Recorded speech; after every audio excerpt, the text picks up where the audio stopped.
Olha, quem trabalha com auditoria em saúde sabe, a pressão é gigantesca, né? É um mundo onde uma única decisão, um único sim ou não, pode ter consequências financeiras e até jurídicas enormes. A responsabilidade é grande e o risco está sempre ali batendo na porta.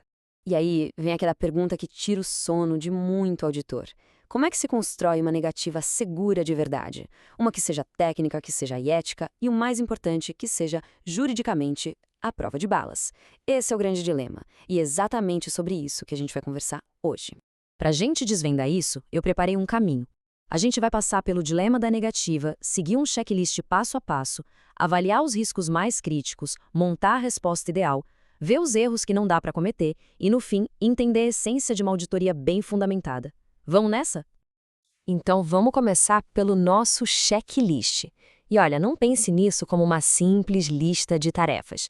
Pensa nele como um mapa, sabe? Uma rota segura para a gente navegar nesse mar de regras e regulamentações e chegar numa decisão sólida, bem fundamentada. E essa jornada começa com o que eu chamo de filtro regulatório. São as 3 primeiras perguntas, as essenciais. Primeira, o procedimento está no rol da ANS? Sim ou não? Segunda, existe uma diretriz de utilização, a famosa DUT, para ele? E a terceira, que é crucial, o paciente atende a todos, e eu digo todos, os critérios dessa DUT?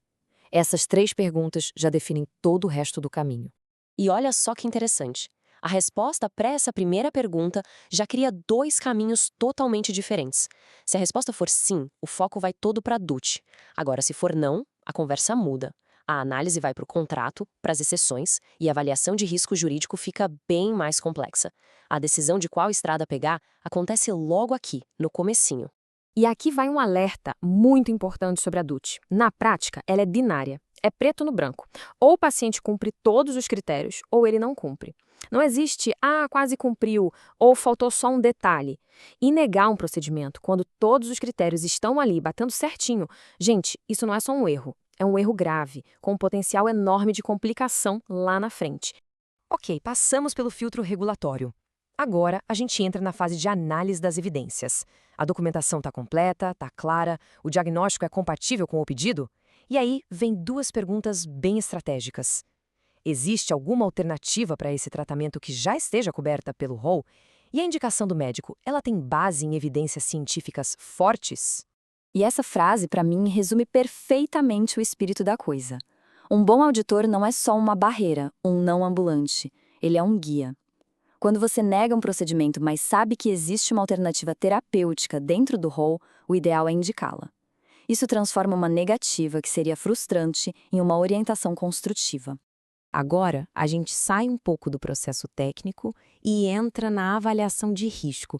São aquelas perguntas de consciência, sabe? São elas que separam uma negativa segura de uma bomba relógio jurídica. A primeira pergunta é sobre as exceções. É uma doença rara? O paciente não respondeu a outros tratamentos? Não tem nenhuma outra alternativa no rol?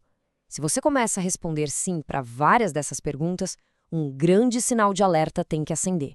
O risco de um processo judicial aqui, dispara. Agora é hora de ser bem sincero.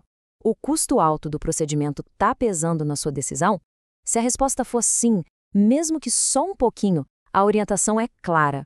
Pare, respira fundo e reavalie tudo. O custo não pode, de jeito nenhum, ser o fator que sozinho define uma negativa. E o motivo é bem claro.